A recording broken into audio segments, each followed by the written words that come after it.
Hi church family, Mike Smith here. It's Friday, which means it's church news time for another week, and isn't it great to be able to be outside today? The sun is shining. Hopefully we're going to have a glorious weekend as well. Now, talking about our weekend, our Minchinbury Youth Camp begins this evening and going through till Sunday.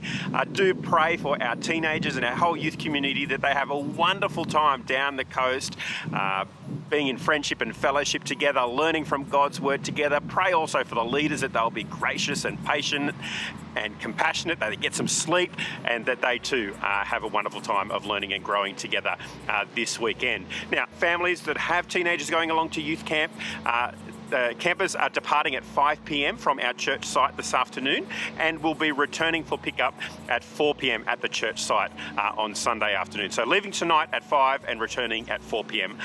On Sunday. Now, because youth camp is on this evening, there will be no kids club or regular youth group programs tonight. Those regular programs will return next week, Friday, the 4th of November.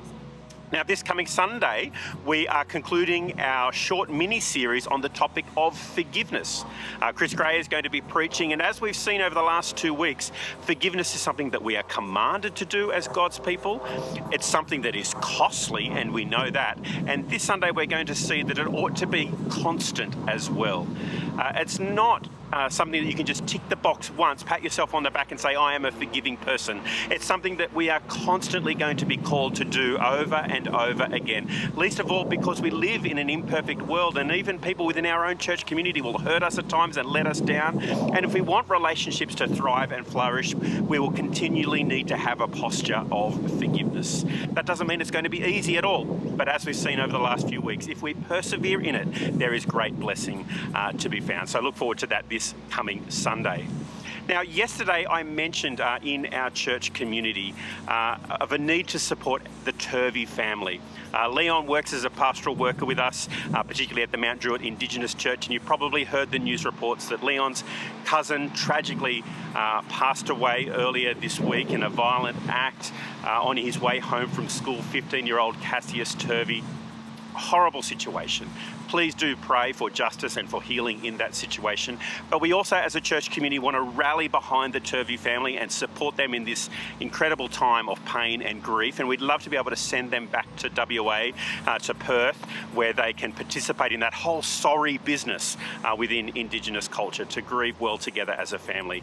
If you'd like to donate to support the Turvy family, there's a link in the description box below where you can do that. Now, also coming up in the month of November, and we introduced you to this last week, and we'll be talking about it over the next few weeks.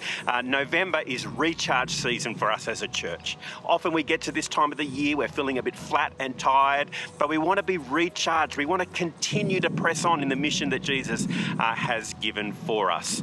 So we're going to be looking at the book of Acts. We're going to be having a Thanksgiving celebration Sunday at the end of November to give thanks to God for his work amongst us. And we also have some fundraising goals that we want to achieve during the month of November. And you can read more about that in the link in the description box below. We'd love to be able to continue to see our properties enhanced for mission. We can donate to give to that. We're going to be employing a student minister to help Matt with our kids ministry next year. And we'd love your help to support that initiative as well. So read more in the links in the description box below. Well, that's all the news from me for today. Have a wonderful weekend. Enjoy the sunshine, enjoy the weekend, and look forward to gathering with you on Sunday. God bless.